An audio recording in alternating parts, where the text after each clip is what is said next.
Do you have what it takes?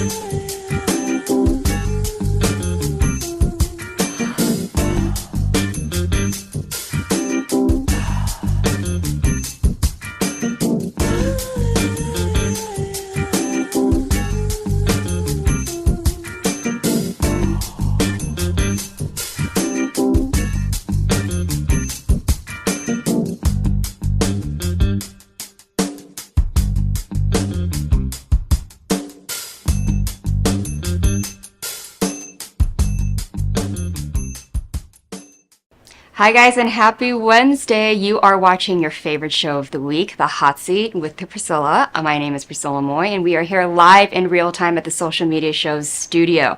Every Wednesday, we bring you something new and something different, a story that might inspire you or those around you to continue to do what you want to do in your life and why you do it. We are located in the beautiful city of Las Vegas, Nevada, the home of entertainment, trying to bring to you quality entertainment every second that we can. Las Vegas is building up. They're enhancing, and we want to enhance just as well. And with that being said, today will be a huge enhancement from what I feel I've been doing in my almost 2 years now as a host here at Social Media Shows.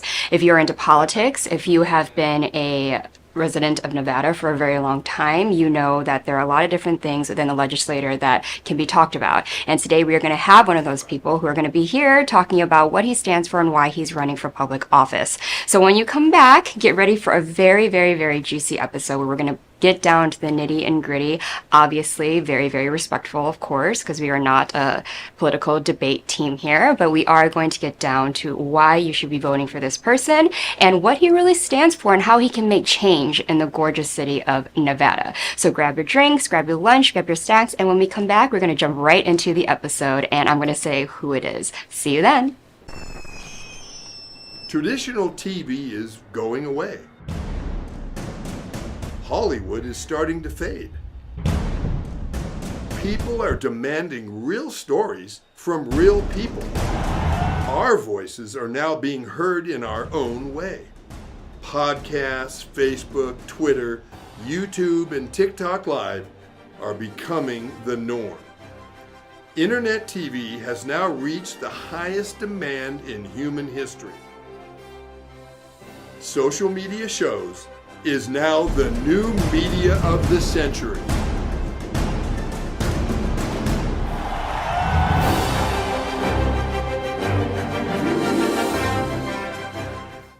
Are you looking to record or film your podcast?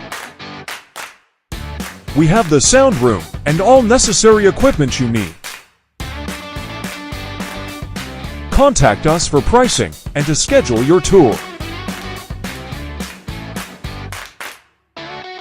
Hi guys, and welcome back to The Hot Seat. I am your host Priscilla Moy, and we are here live in real time at the Social Media Show's studio.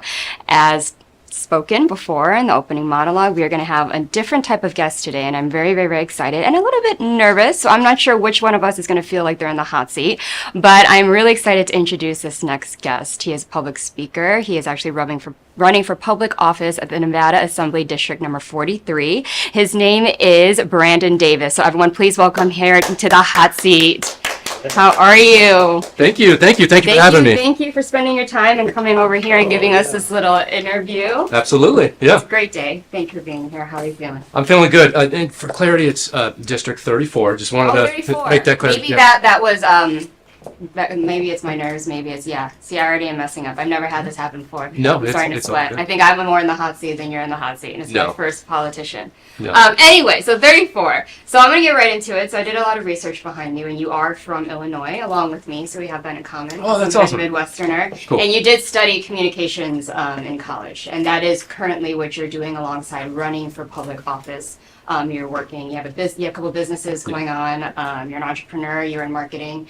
And so the biggest thing I think about you, and I think this is what I really want to focus on, is that you're very focused on education, right?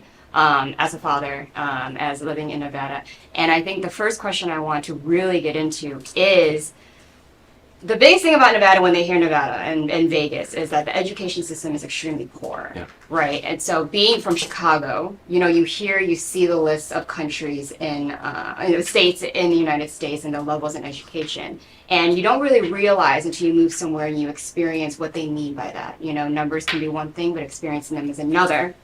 And after moving here, something I really did notice that is very believable for me, that education is so low in the scale. And so do you believe that is a legislative thing, or do you believe that might be a social thing? And what are you trying to do in terms of contributing to that issue that we're having? Yeah, you nailed it. When we're out talking to folks and knocking on doors, the number two thing that they always talk about is education. Right? That's the biggest hot topic. So, to answer your question, that's a very loaded question. First and foremost, I think there is a very deep social aspect to it, and that is maybe a topic for another day. But I think there's a lot that we can do on the legislative side, and why I think I can have a big impact in state legislature and making it better. I think when you've got 76% of polled Nevada residents that are in favor of like school choice options, so allowing their child to go wherever they would like outside of their zip code, and we don't have that. I think the teachers unions has a big issue on that, but I think implementing more choice options for parents is going to make the situation better. It's going to allow for more diverse options in the educational space, and when you have more options, you have more competition. When you have more competition, outcomes increase. So that's a big thing. I think we need to really have a conversation on the larger school districts as well. That's a big thing, and I was just speaking with a chamber organization today about that. We look at other states like Utah, we look at Colorado, we look at Arizona, some of these states that have hundreds of school districts across their state with these little smaller, mini school boards that can allow for more accountability, to have more of a focus on, how money is being spent when it's brought down from the state. And so right now we've got 17 school districts in this state. Excuse me. And I personally believe that Washoe and Clark are just too big. There's too much egregious spending, wasteful spending. I think there's no accountability at the top. There's no leadership at the top. And so I think if you can break those down to smaller districts, that's going to make things a lot better as well. So those are just a couple of options off the top of my head real quick that, I'll be a champion for in Carson City. Mm-hmm. And that's great. I think a lot of people, like you said, you have been knocking on doors, the biggest thing. And I think I've seen an interview where you say the biggest thing people talk about in regards to education is more so safety, and there is kind of like that balance between what can people in public office do in regards to that versus people in the actual schools and how they're going to navigate running the schools and things like that. And is there anything that you can tell people that can kind of ease their nerves and where we're headed in those directions that you might be able to contribute if you do get a seat? Yeah, I mean, excuse me. When it comes to safety in schools, pardon me, should have grabbed water. Oh, thank you very much. When it comes to safety in schools, we've seen, legislative policies come in recent legislative sessions, restorative justice type of things that have been, pretty much failures. We've shown statistically that schools have started to roll that back. The good news is that we've got a Republican governor who, safety is a huge priority for him as being an ex-sheriff and in law enforcement. And so making sure that schools are safe is definitely a priority of our governor. It's a priority of a lot of our legislators that are currently in Carson City. And I know a lot of candidates that are fired up about it right now, including myself.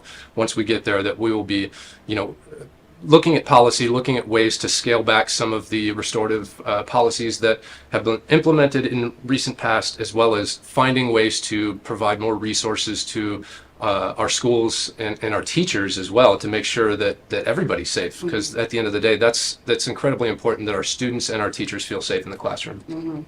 Now, I want to make this an interesting point to the audience if they don't know who you are, but this is your second time running for public office. Yes. Correct. But this is your first time running as a Republican, right? And I know that you've been asked several times, and it'll always be a topic of debate as to why that is, because the first time you were running as a Libertarian, and that do you feel that you're choosing Republican in a way that can grant you that seat? Because I think you are the only Republican candidate that is running for the seat that you're running for it. Is that correct? I do have a primary opponent, yes. Okay.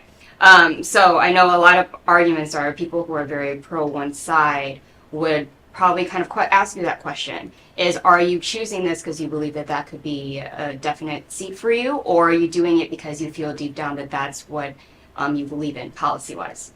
Yeah, great question. So I announced my campaign in August of last year, and that was prior to it becoming an open seat, prior to even knowing what the Democrat at that time, the incumbent Shannon Bilber-Axelrod, was going to do. We were just passionate about it.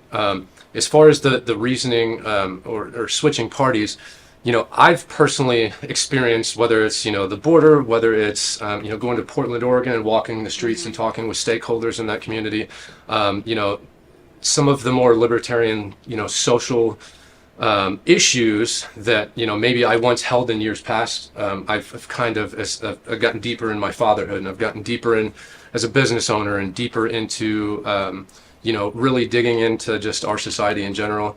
That some of these policies and philosophies aren't necessarily where I kind of land. So it's been a shift for me just on a personal side. So I feel, more at home in the Republican Party than I do in the Libertarian Party. So that's kind of number one. But I mean, I'm the elephant in the room. I'm not going to say that, there's a better chance of having success, with the Republican Party versus the other one. I experienced a wild amount of, partisanship, I guess, in the last election, as a minor party candidate.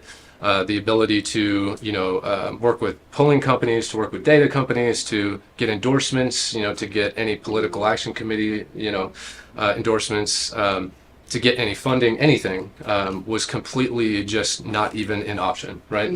We were untouchable to most people in the state. So, and even with that, we still got the third highest vote total ever in the history of the state of Nevada. So, for a non-Democrat, non-Republican in a governor's race. So, really, really proud of the hard work that we put in, doing it grassroots.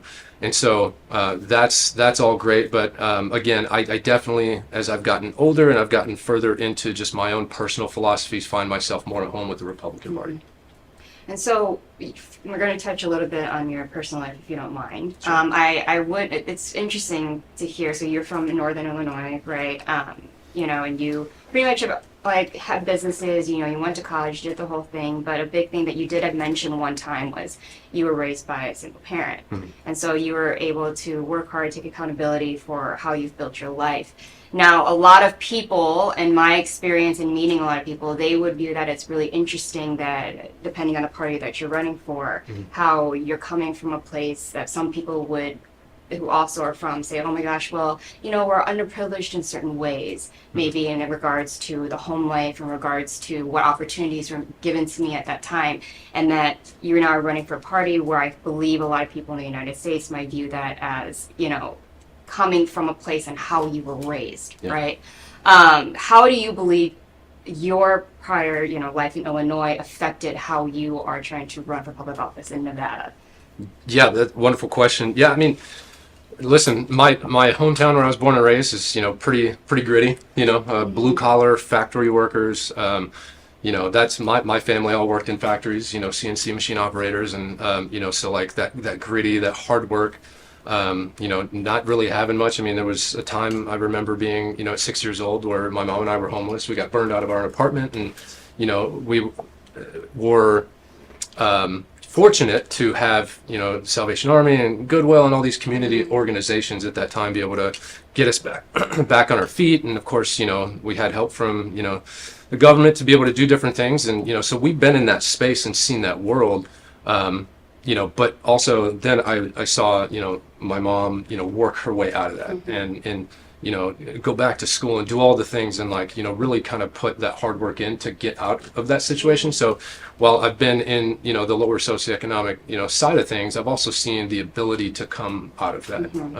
through hard work and determination, and not allowing to, be in a victim mentality, I think. And that's a big thing that we see in our society, is that people can't get out of that scenario because they get stuck in that victim mentality. And I think that there's a lot of actors in our society and in our world that glorify that kind of victim mentality. So it perpetuates that mentality. But yeah, I think everything that I've ever done, has been built and crafted by that hard work and that determination of being young. And but again, it allows me to be able to have a perspective on both sides when I'm talking to multimillionaires, donors, or I'm asking to talking to this person or that person. I can go across the spectrum and really communicate and have empathy with any individual based on where they're at, because I've literally been on every side of the spectrum. Yeah.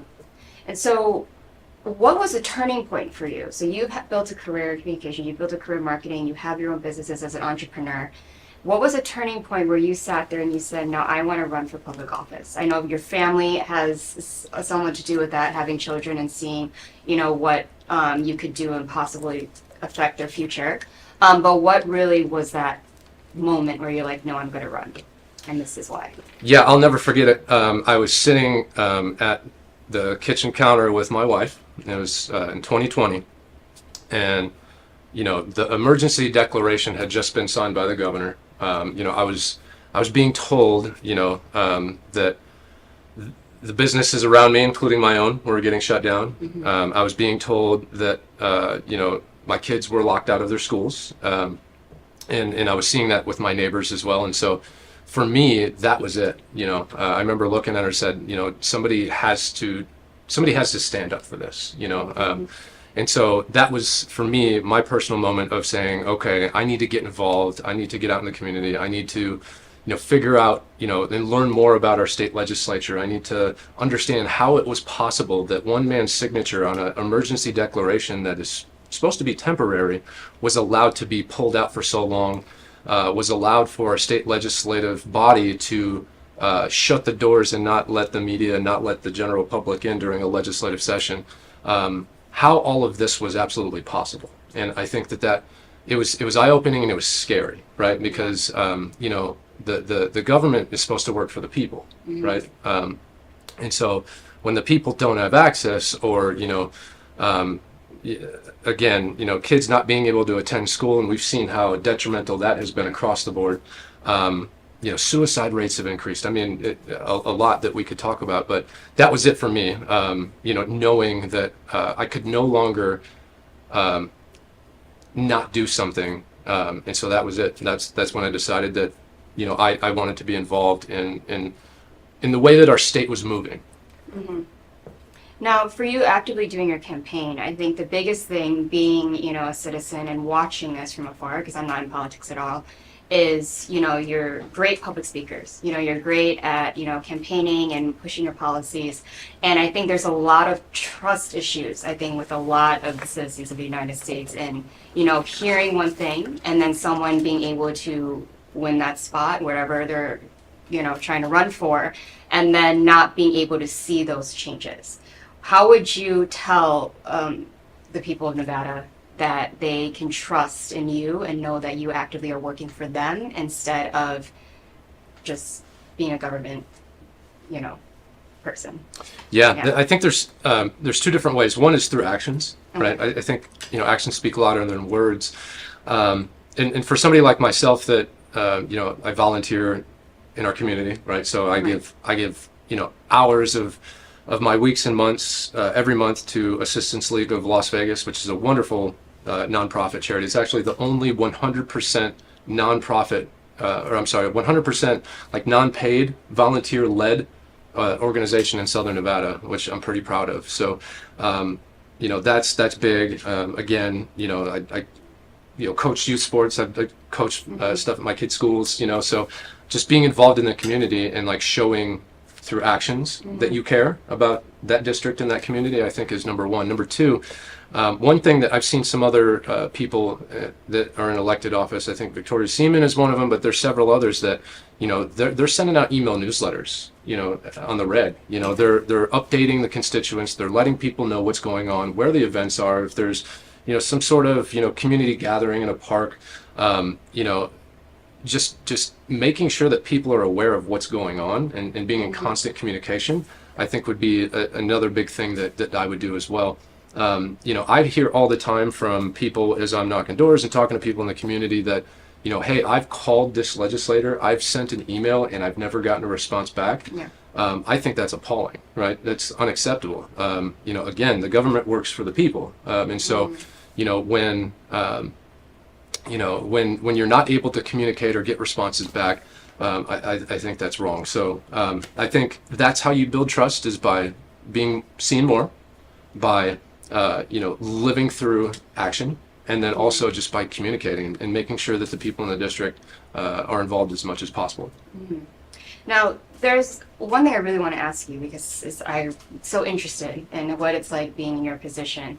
Now, dealing with adversity is a lot of a lot in this country when it comes to politics. There's a lot, I think, with how things are happening, socially, economically. A lot of people are very aggressive on both sides, right? Either very pro one side or pro other side, and it becomes kind of like a war instead of kind of understanding why someone's that way or why they believe it should be this way.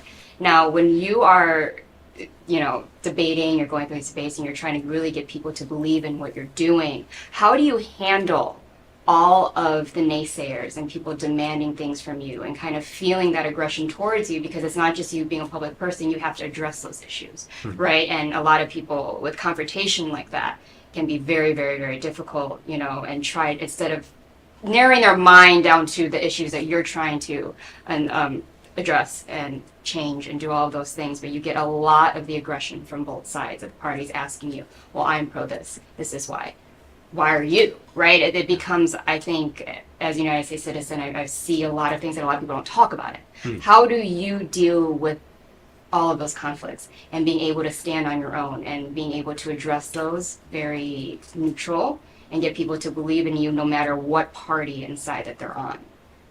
That makes sense. It's just all about communication and how you approach it, right? I think, coming from a place of, empathy, first and foremost. I mean, if you come into a conversation or, even a debate or anything, understanding, where the other person that you're communicating with might be coming from, the challenges they might be facing, I think you can approach the conversation a bit differently. I personally like to ask questions, whether it's when we're talking to people in our district, volunteers, knocking doors, whatever it is that we're doing, I'm asking questions, right? So, tell me more about that. Why do you, what is it about this particular thing that leads you to think this way? Or why do you feel this way? Tell me more about that, right? So when you're asking and you're pulling, you're engaging, it becomes different than just like a shouting match, right? Which isn't going to solve anything. And I think if you can come to a conversation just not with the intent to change somebody's mind, really just to be honest about how you feel about something and be genuine, I think you can have somebody walk away from that conversation thinking a bit differently. You might not change their mind, right. But at least you've planted a seed that possibly at some point, can have some positive net results, right? But I think those are some ways that I just personally look at it. I'm not sure if that's the right way, but right. And that's the way that I look at it. It's a very genuine answer, because I always wonder, like, you try to keep your personal, beliefs and how you want to react to certain things. If you happen to be on camera and someone's telling you something that you highly don't believe in, and that's a whole different level of like self-control and like camera for that. Like I'm always interested in if you prepare for that, or if there's a way that you kind of get out of those situations and try to stay the neutral party while also being firm on what your stance is, right? Because I know you talked a lot about it with other people and not so much yourself and like, all those things. But what interests me about you is that you go out and you experience people and you talk to people. And do you think that that's lacking in regards to government and people holding public office? Because, when you become in a state of power, even if no matter what it is, law enforcement, judges, even higher parties in government, where it kind of starts to stray away from what the people are saying. And more so in like, oh, this is me, what I believe, but ignoring probably what might be happening right now, right, in society.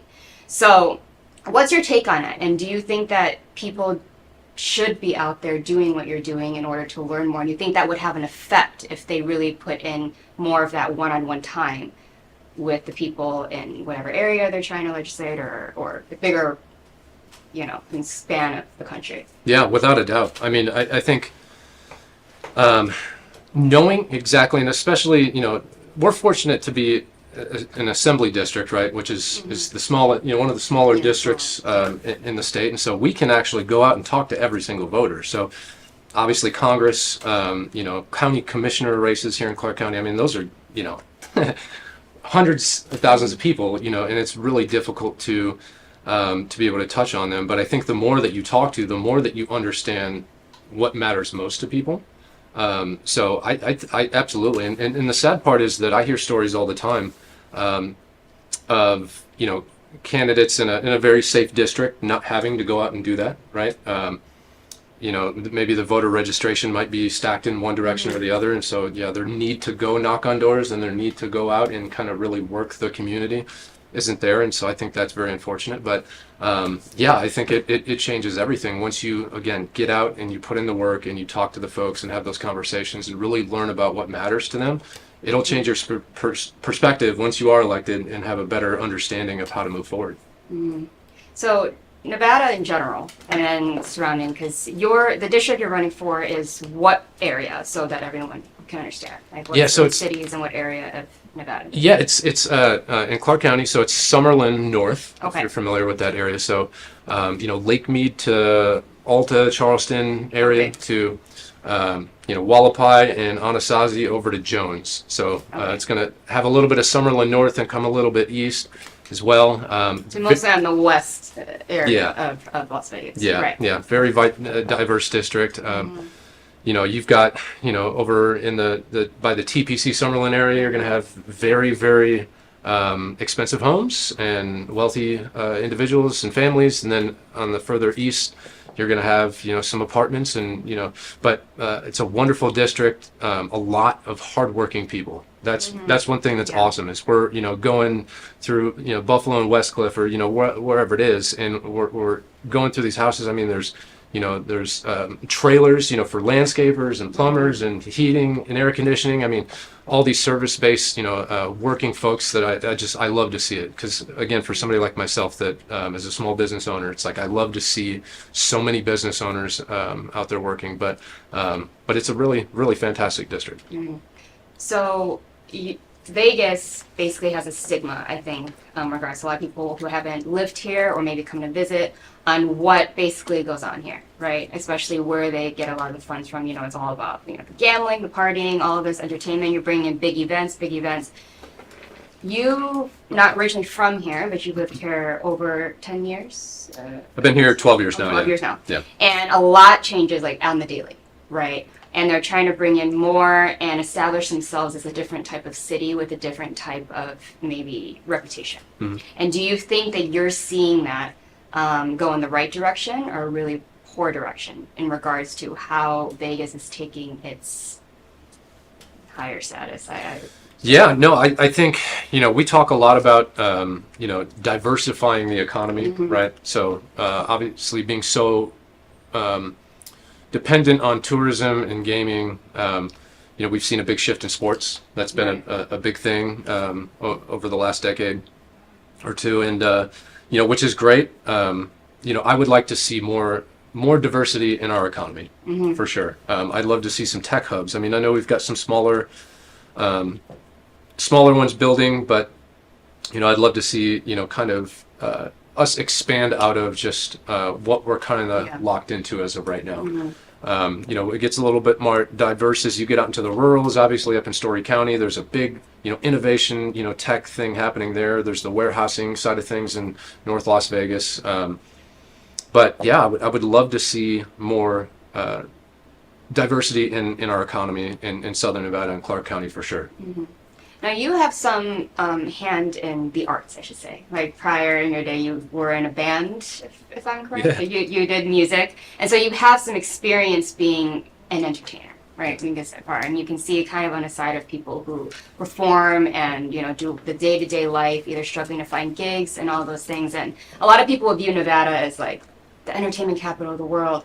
But as a performer and an artist myself, it's interesting to see how Vegas is trapped in its idea of how far they can go up the levels of entertainment. Yeah. right? We talk about live entertainment, we talk about tribute artists, we talk about, all of that, but film and, production companies is new in regards to here, and also with recording artists, because it's all about, you do it up until then you retire, do something else. Dancers can't keep their bodies for long.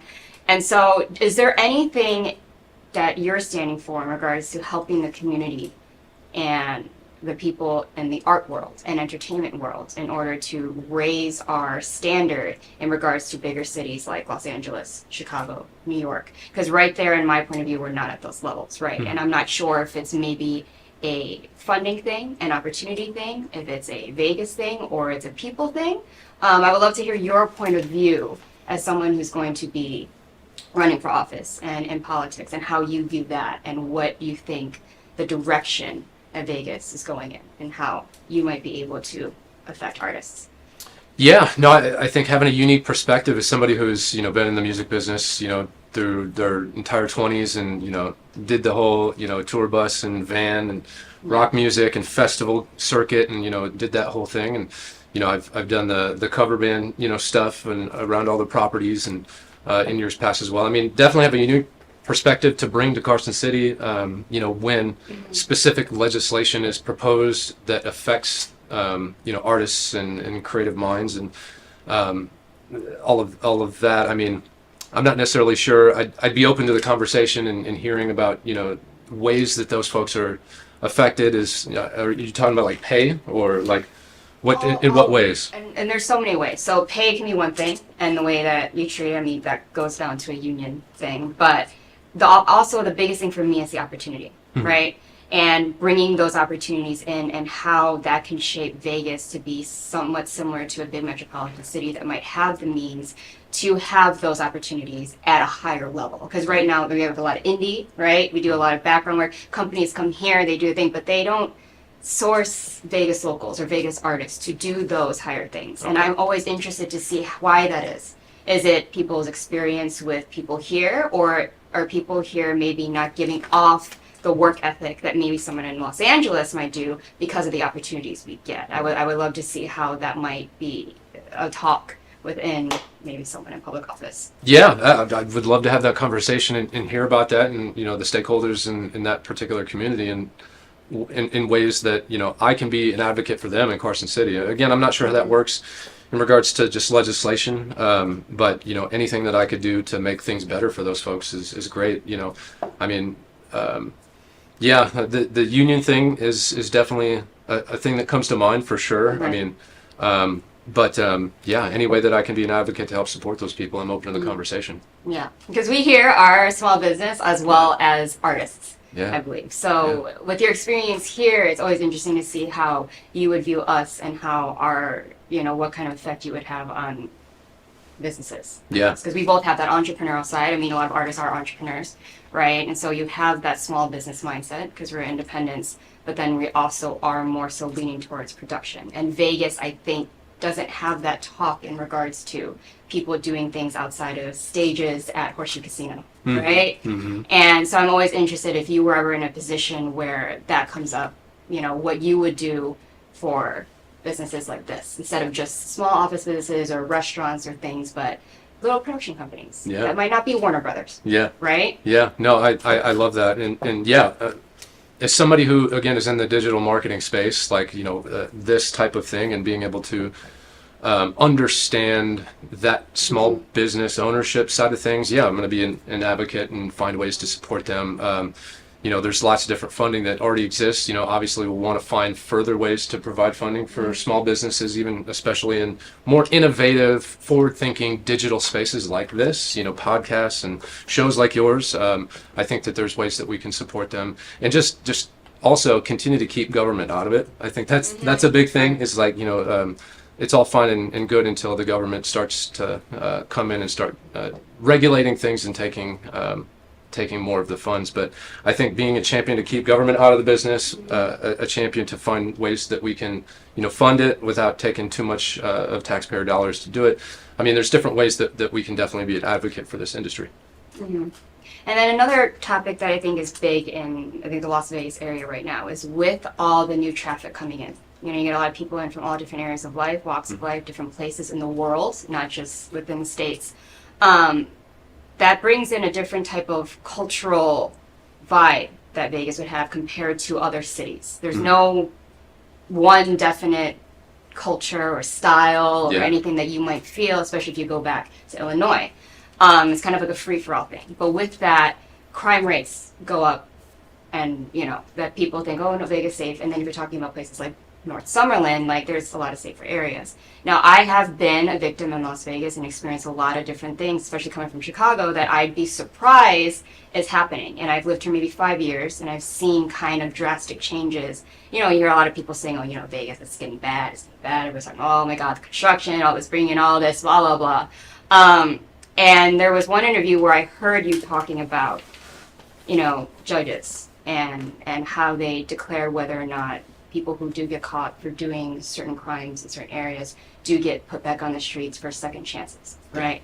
And so do you believe that a lot of these decisions are coming from people's own personal empathy and compassion, or do you believe that it's coming from a different, maybe a political point of view, or that they don't actually believe that it's going to have a big impact on society? And how do you think that you can change those things in regards to how the neighborhoods, because you're more of a neighborhood instead of just a street of Vegas, right, where people will move to?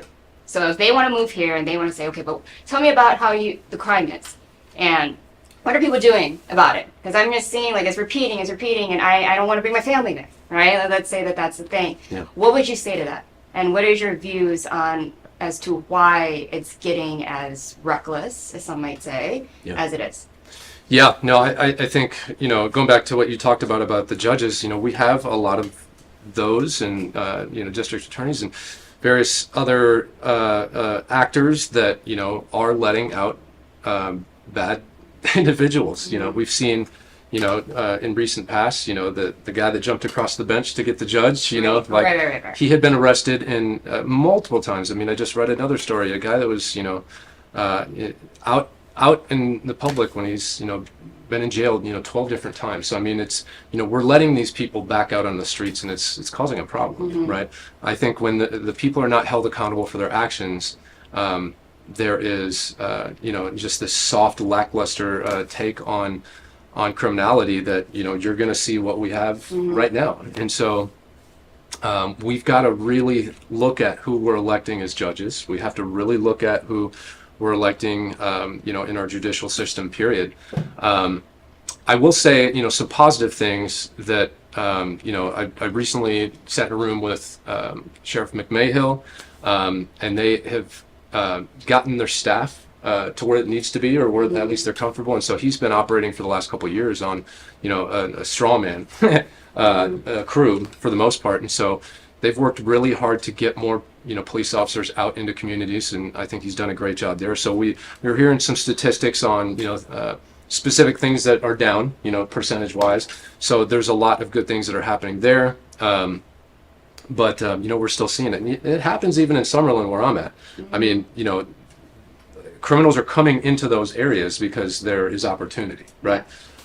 We've seen vehicle thefts have been, huge lately, especially with the Kias, with the, the locks. That was a whole TikTok thing apparently. But, Las Vegas Metro has done some drive-through stuff in the last couple weekends on, getting people the anti-theft devices and getting that sorted. So there's measures that are being, put in place for sure to, reduce some of that stuff. But we still have a lot of work to do. And I think it's really important that we elect judges and people in our justice system that are going to just hold people accountable. Once I'm in Carson City, I will be an advocate for, increasing penalties on violent crime offenders. I think, where I land on, nonviolent, crimes is a little bit different, but I think, people who commit violent crimes need to be held accountable for their actions and stay there. So that's something I'll be a champion for. But anyways, that's my take. I talk to folks that don't live in the state of Nevada and as people are coming in, to answer your question, if they have some hesitations, we can definitely assure them that there's a lot of people like myself and our sheriff and our governor and various other people in the state legislature that are working very hard to make sure that our streets are safer. So do you believe that there's a lot of bias when you do run for public office and you do meet other candidates and you do have some, ever since you got into more politics in a way where you want to run, do you see that there's more towards being biased because of, it's their own people, the way they grew up, what they would want versus what they believe is good for the place that they're in? Because every community is different, right? Every community's got to run different based on the people, like we talked about, style. But me being from Chicago and seeing the differences on how there's a lot of biasness in a certain city based on the populace, but that might not always be the best answer, right? And so do you believe that that is happening a lot in Nevada, where they might just bring their own ideologies and put that on something that might not work? And how do you balance maybe your own personal thoughts on, okay, well, I wouldn't really like that, but that's not right for this community. How do you alter, I guess, is more of a way I should say, to view and just solely look at the place that you're trying to represent and say, is this appropriate for this area versus maybe my own personal, no, yes, this is what I want, Do you see a lot of that going on? Or do you believe that everyone's pretty much very pro-community? If that makes sense. No, I think, bias is an interesting thing, right? So somebody who's been in communication his whole life, you were in communication as well as that? No, I'm not the actor actor, but thank you for being you had mentioned it earlier, but that's a real thing. I think, people have an inherent bias, whether they realize it or not, to a lot of different things, right? And so I think first understanding that is important. But this is a melting pot, that we have people from all over, you and I from, Illinois, there's a ton of people from California and Utah and Arizona. All over the U.S. This is one of the fastest growing states, in the last, 2 decades, I think, in the United States.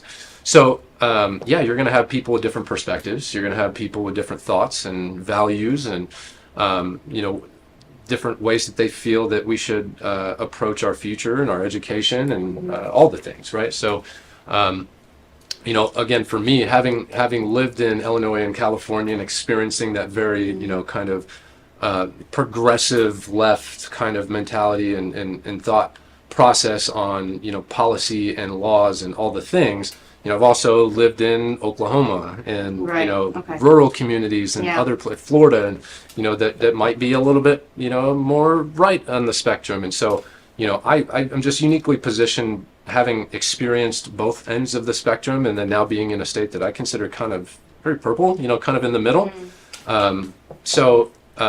Again, being able to communicate with both sides of the fence, have those conversations, but just always asking questions and listening, right?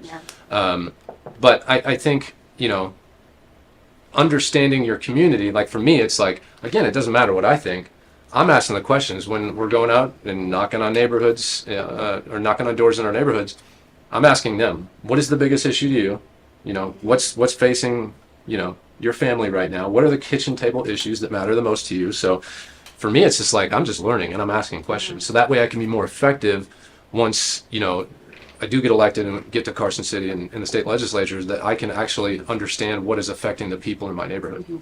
Yeah, and I just want to apologize. I know my questions are long, but I want to make sure this is a respectful space. I mentioned that before because I know sometimes people can get really, offended by a certain question. So I want to make sure that I'm laying it out as effectively as possible. Yeah. Because the next question I want to ask is, so we're very diverse in Las Vegas in general, in Southern Nevada. And you get a lot of people from different skin colors, different minorities, not just economically and socially, but we're also talking about physically, right? You get people from all walks of life, people from other countries.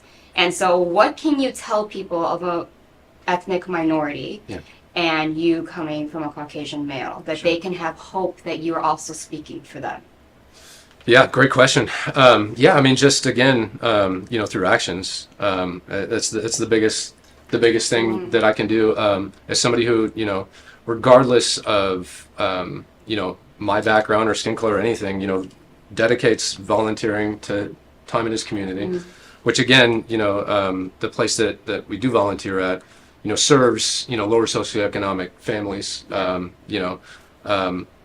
and so, that typically does tend to be a diverse community for sure. And so, for me, it doesn't matter who it is, where you're from, the skin color, man, woman, whatever, if you need help, I think that's something that I can provide for sure. So I don't think that laws, see skin color. I mean, I think what's right is right. Right.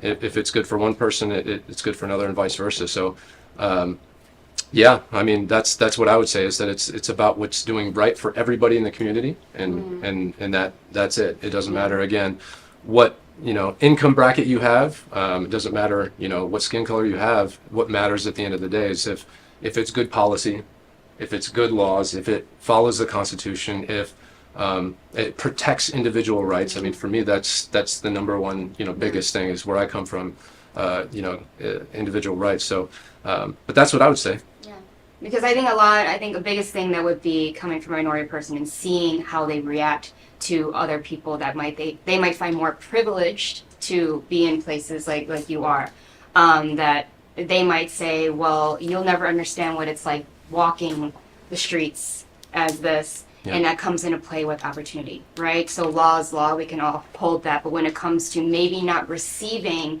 that same opportunity as another, or being able to be in the position where you can really talk about it. So you're huge on education, and they might be like, well, I just feel that there's prejudice in allowing my child, right, to be there, or I don't feel safe because we look like this. And how would you give those families hope by saying, well, you are a white man, you won't understand, right? Would be the biggest thing that they would say.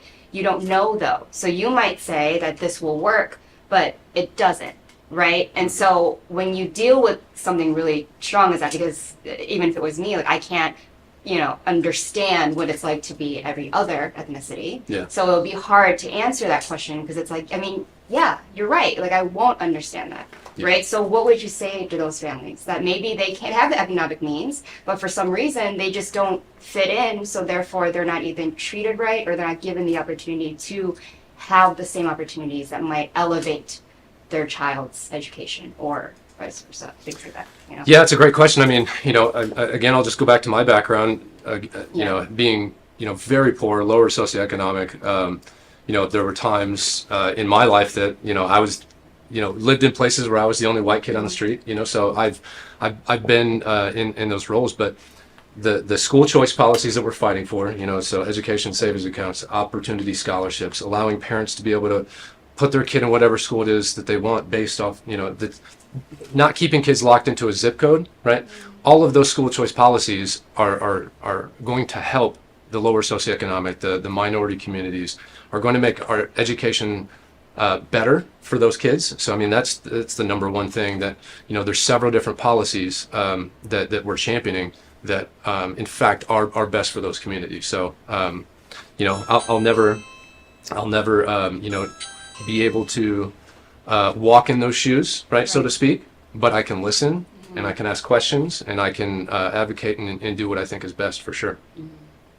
So this last question I always ask all of my guests, and it's interesting because it kind of sums up them as a whole, as a person. Because I think the biggest thing I want people to see you as, in part from, everyone's hearing, okay, well, he's a true politician, right? He's great at talking. He's got great, your confidence.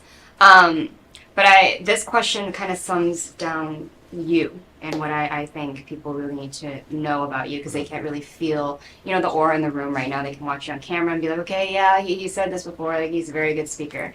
But is there a philosophy that you live by? Just in general. Does that have to do with politics? Like, you yourself? Yeah, no, I mean, for me, my family, my kids, is kind of a pseudo Judeo-Christian kind of thing.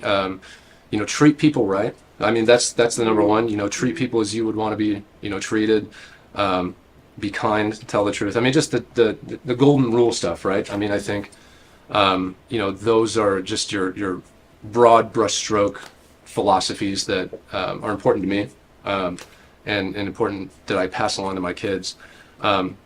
If you more other philosophies, I'm definitely, kind of a libertarian, kind of philosophy when it comes to more of the political side of things, or just, some things in our society. I think, if we want to go deep into that, but I think those are some guiding principles. Again, treat people as you would want to be treated. Don't hurt people. Don't take their stuff. Just the simple stuff that, again, kind of falls into that space. But those are the ones that I would say for sure. Yeah. Perfect. So they want to say like, maybe one slogan as Brandon Davis, not just Brandon Davis running for office, so that people can kind of see you and kind of get a new sense of why they should vote for you. If you want to, maybe Sure. for yourself right now on this camera. This one right here. This one right here. Yeah, no, absolutely. I mean, if someone at the end of the day that genuinely cares about the future of the state, that genuinely cares about our neighborhoods and our communities, and making sure that people are able to start businesses and work great jobs, and to not have the government taking out every single dollar out of their pockets, and making sure our education system is one of the best in the U.S. I mean, all of those things that are incredibly important for me. If that's incredibly important to you, then, and if you live in my district, because you can't vote, for me if you're not in the district. But I think, just knowing that there's an advocate and somebody who cares deeply about this state, and has for, the entire time that he's lived here, and making sure our communities are safe. I definitely would love your vote. You can obviously check out the website, which is electbrandondavis.com, and find us on all social media stuff. But I definitely appreciate the time today and the conversation. Yes, it's been great. Thank you so much. I really hope that it was a good conversation for you. I'm sure Yeah. a lot of these questions you've answered, but I hope that I can kind of make you feel more comfortable here, and kind of just let you out as a person and show people who you are, Yeah. and why you stand for what you stand for. Yeah. Everyone can hear, I like this, I like that, but it's always the why, Yeah. right? And what you're doing to incorporate into yourself as to what the why is and why the why is. Yeah, Right. absolutely. And so Brandon Davis, everybody, and then you want to tell them your social media so that way they can maybe reach out if they maybe have any questions and things like that. And Yeah, of course. Your handle. Yeah, the website has got a phone number and an email address on it that you can reach me directly at. All the social medias are at the number 1 and then Brandon Davis. Very simple. Perfect. Yeah. Thank you so much. I wish you Thank the best of luck. I hope that you end up going to Yeah. Carson City and fulfilling your term is 2 years, right? And Yep. if you do get the seat, so I wish you the best of luck, and I Thank really you. hope that you get all the support you need. So Awesome. Brandon Davis, everybody. Thank you. When we come back, I'm not done talking, so we will see you after the break.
Hi guys, and welcome back to the Hot Seat. I'm your host, Priscilla Moy, and phew, this is the first and only time I'll admit to you guys that I actually was nervous for this interview, and why I'm so glad that it is over, because I need to take my jacket off and like air my armpits out and fly like a bird. Huh.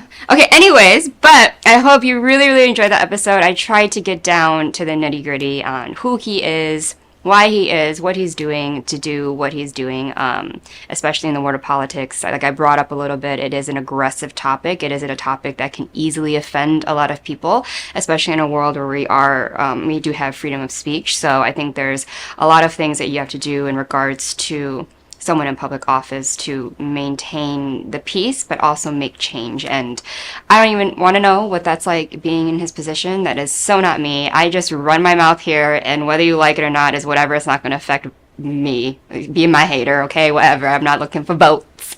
But in that, so he has my full respect in that.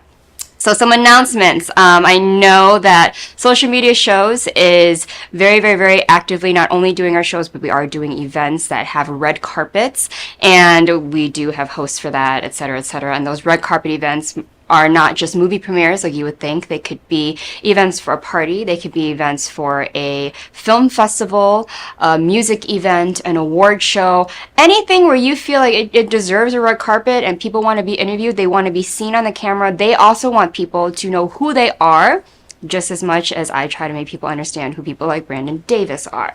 So if you are having an event and you want to hire people to do a red carpet, please email admin@socialmediashows.com. There are tons of us hosts that would love to do red carpets, but I really hope that you choose me. And we would be able to give your guests and yourself one-on-one interviews and also advertise what your event is. So if it's a movie coming up, it's a festival, it's an award show, we really want to give those people some airtime in order to promote themselves. And then also, if you are wanting to be on any of the shows here at Social Media Shows, hopefully mine, because I hope that I'm your favorite, we are talking on the hot seat, you can also email your bio. And please tell production what show you want to be on, okay? Because there's so many, and if you're not getting down right to the nitty gritty, you're probably not going to get a response as fast as you would like to. So if you want to be on the hot seat, please say, my name is blah blah blah, I want to submit to be on the hot seat, because this is a submission process and a casting, more so than just having a very open door policy, because that's not really much how this is. So don't get us mixed up with that. You do have to go through submission, and please be patient with responses. There are so many emails coming through all the time, and working with people on their schedules, because we all have lives, can be very difficult. The show happens once a week, so we only have room for so many people every week. But if you would like to be on that, send your bio, your headshot, and any other information when you would like, so that we can research you, to admin@socialmediashows.com. And please mention that you want to be on the hot seat. And maybe if you want to be extra, maybe heighten your chance of being on the hot seat, you can put why. Why is it? Why do you feel you should be on the hot seat just as much as Brandon Davis is? Or like me today, me in the hot seat. I think we should have flipped Maria. I should have sat here and he could have sat here, and then put a fan so that way I'm not sweating like I just performed a concert. OMG, guys. I try to be not as transparent, but if you really know me, I'm being so transparent right now. I hope you guys enjoy this video, this interview, because this was definitely a challenge for me. I think as a host, you know, you're gonna every week. So if you want to be a host, this is a little tip. You try to learn every episode, and you think you got it, and then you meet people and you don't got it, because they walk up in here with different energies. Like I said, I never had politicians, so his energy is definitely something I'm not used to. Everyone comes in shy, or they come in the opposite, right? Like, who is she? They look at me like, who is that, right? So I know how to deal with that. People that talk too much or don't talk at all. But he is like the perfect, very straightforward medium, and I'm just like, wow, is this what it's like talking to me, Maria? Like, you know what I mean? Like, is it like, am I that scary? Because that was scary, or like, whatever. But anyway, that was my rant. If you guys can like me more because I'm showing transparency, like how I try to make them see transparent, like, I hope you just like me. I am human, so please follow us, like us, subscribe, give us a comment, you know. I will tell you guys right now, I cannot believe I'm so dyslexic to the point where I got the district wrong. I just looked at it before I got camera, so I wouldn't do that, and I did that, you guys. That is so embarrassing. Anyway, thank you guys for watching. You sound like a YouTuber, but thank you guys for watching. Please like us. Please follow us and hire us and pay us to suffer. Instead of you having to suffer for the camera, I can suffer for you. But please just hire us, email us. Yeah. You know, your girl's stressed, but it's fine. It's fine, guys. You know, like, we're just here in a hot seat. But anyway, I hope you like that comedic bit, you know. Anyway, but thank you guys so much for watching the hot seat here at Social Media Shows. Please, please, please, like, I was honest about that, but please like, comment, share, invite your friends, tell everyone about us. We are a small business, and we're trying to get this production value higher for everybody and for ourselves, but also so we can get more exposure in order to introduce more people to you guys. So please, please, please continue to support us. We see all of your support, and we thank you so much for that. So like I said, I'm Priscilla Moy, and I will see you next week here on the hot seat.